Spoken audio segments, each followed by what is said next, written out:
Vesgo Resenha. Bom, o canal tem esse nome porque eu sou Vesgo e vou resenhar. Como vocês puderam ver, nós estamos de vinheta nova e cara nova no canal. A única cara que não muda é esta minha cara aqui mesmo, que só envelhece e arredonda com o tempo. Tá?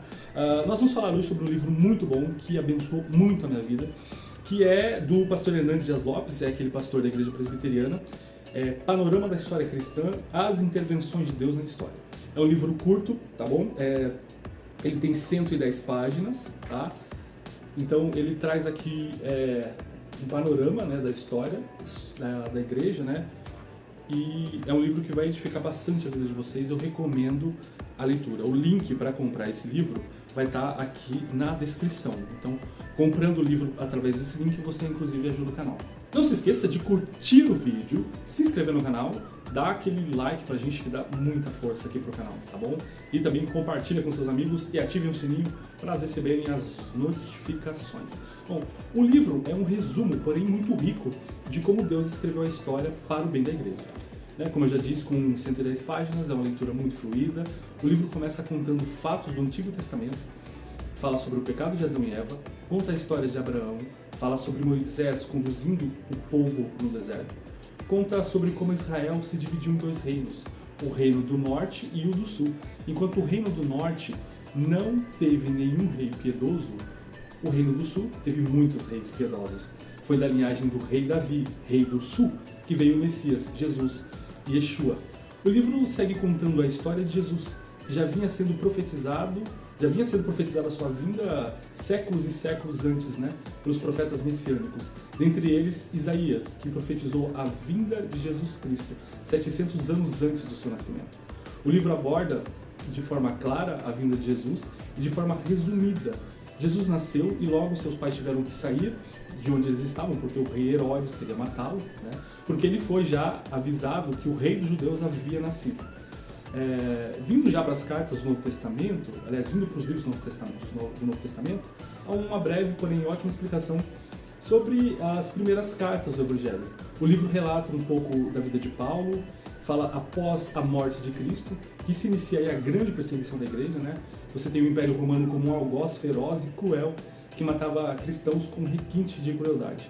Eles enviavam os crentes para o Coliseu para serem mortos por tigres, leões, para serem pisoteados.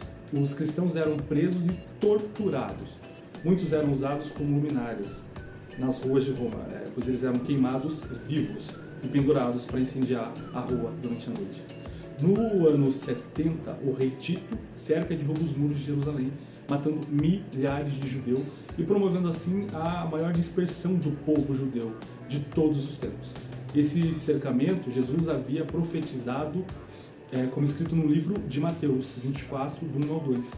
Algumas histórias também de grandes homens e mulheres de fé, eu vou destacar com vocês aqui a história do Policarpo, que por volta do ano de 1155, aliás, do ano 155, houve um martírio de Policarpo. Os crentes que se recusavam, então, a negar a Cristo e não queriam seguir os deuses romanos eram castigados e mortos. Os romanos chegaram até esse homem, Policarpo, e depois de muito castigá-lo, possivelmente com bárbaras torturas, exigiram que ele negasse a Jesus, ao que ele respondeu, abre aspas, vivi 86 anos servindo a Cristo, e ele nenhum mal me fez. Como poderia eu maldizer o meu rei que me salvou? Sendo assim, o império matou, queimaram Policarpo, né, que morreu dando glória ao nome de Jesus. E tem também a Felicidade, sim, era o nome dela, era uma mulher cristã, mãe de 7 filhos e serva de Jesus. Mesmo tendo a sua família ameaçada de morte, não negou a fé. Não negou a fé em Cristo e, quando foi confrontada, respondeu, viva, eu te vencerei. Se me matares, em minha morte vencer-te-ei ainda mais. Ela e seus filhos foram mortos, mas não desviaram da fé. Sim, o Império Romano foi sádico e cruel. O livro cita vários reis desse período, inclusive Nero, que botou fogo em Roma e culpou os cristãos. A partir do reinado de Constantino, quer dizer, o imperador Constantino, de 313 a.C., o cristianismo deixou de ser perseguido por Roma, né, e passou a ser uma religião oficial do Império. Nesse clima de aceitação do Império, os crentes passaram a ser bem tratados, né, tratados com respeito. Tiveram os bens devolvidos, cemitérios cristãos foram devolvidos, né, e nessa época ser cristão passou a ser então algo bem visto pela sociedade. Por isso muitos procuraram a religião sem vontade de adorar a Deus, simplesmente para aparecer. O livro também narra o nascimento da Igreja Católica e como o catolicismo distorce algumas verdades bíblicas, como a adoração aos santos, como o papado, cuja ideia de sumo pontífice dá ao Papa o papel de ser a única ponte entre Deus e o homem. Porém, a Bíblia deixa claro que somente Jesus é o caminho, a verdade e a vida, e o único meio para chegar a Deus. Outra heresia do catolicismo era a venda de indulgências, né? A adoração aos anjos, imagens, a oração aos anjos, né? Conta também como os papas matavam os protestantes sem dó, né? Aí a gente cita como exemplo o Papa Pio V, né? Que no ano de 1566 a 72 exterminou 100 mil protestantes anabatistas. Gente, tudo isso é assunto que vocês podem encontrar aí na internet e livros de histórias que falam sobre a Inquisição, né? Chegando no capítulo 5, o livro começa a tratar sobre a Reforma Protestante, trazendo temas como economia, artes, política, ciência, religião, de tudo. O livro descreve como tudo se encaixa no contexto da Reforma. Eu, como protestante, eu acredito que a Reforma foi uma bênção, pois trouxe luz à palavra verdadeira, a palavra de Deus.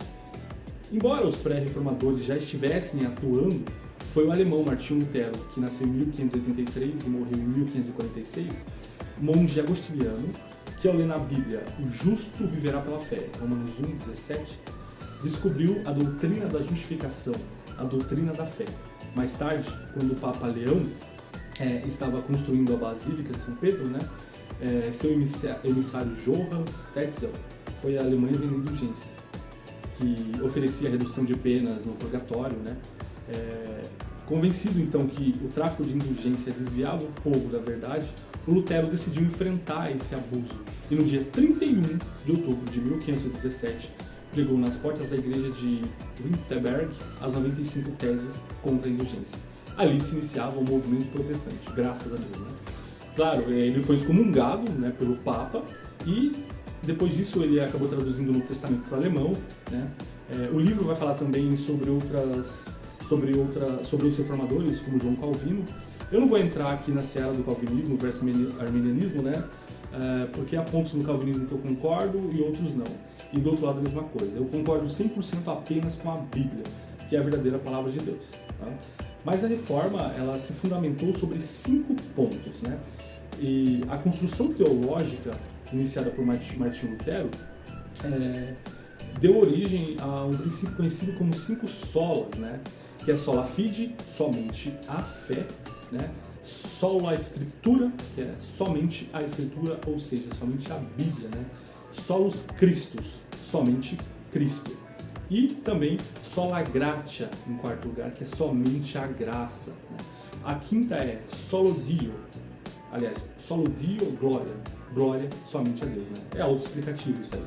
As 95 teses se espalharam com muita rapidez pela Europa, né? Por conta da imprensa, que foi criada em 1430 pelo Johann Gutenberg, né? Que permitiu cópia e impressão de livros a uma velocidade inédita na história da humanidade. Com isso, as ideias de Lutero propagaram-se e conquistaram seguidores em toda a Europa, né? Foi uma bênção isso, né, gente? Claro que aí houve a Contra-Reforma e com isso os protestantes foram perseguidos, foram mortos, presos. Tá? A França, por exemplo, proibiu protestantes na Inglaterra, né? Maria Tudor, que subiu ao trono em 1553 na Inglaterra, era conhecida como a Maria a Sanguinária, por mandar perseguir e matar cristão protestante sem dó nem piedade. Mais adiante o livro conta como a igreja voltou a crescer e depois voltou a esfriar, né? Mas Deus, sendo bondoso e misericordioso, levantou 2 grandes homens na Europa no século XVIII, né? O John Wesley, fundador da igreja metodista, arminiano, e seu amigo calvinista, o George Whitefield, né? Juntos eles, com a vida cheia de oração, cheios do Espírito Santo, participaram do avivamento da igreja na Europa. O livro fala brevemente sobre o movimento puritano, né? E conta também, né, como os crentes foram mortos aqui no Brasil, né? Na época da Inquisição, inclusive sobre olhares do Padre Anchieta. Aqui no Brasil, como todo mundo, a Inquisição matou muitos cristãos e judeus. O final do livro traz a chegada das principais igrejas em solo brasileiro a partir de 1819. Gente, esse livro ele serviu para me mostrar como a oração é algo importante e poderosa, né? Homens tementes a Deus deixaram um legado de fé, pois eles tinham Cristo como Salvador. Viviam orando para que a verdade viesse à tona. Eu recomendo muito a leitura desse livro para vocês, e ele pode ser como um guia, né, de estudos, né, para você que quer estudar de forma mais abrangente esses temas, né. E, bom, por hoje é só. Se vocês gostaram da resenha aí, deixa um like e compartilha com os seus amigos.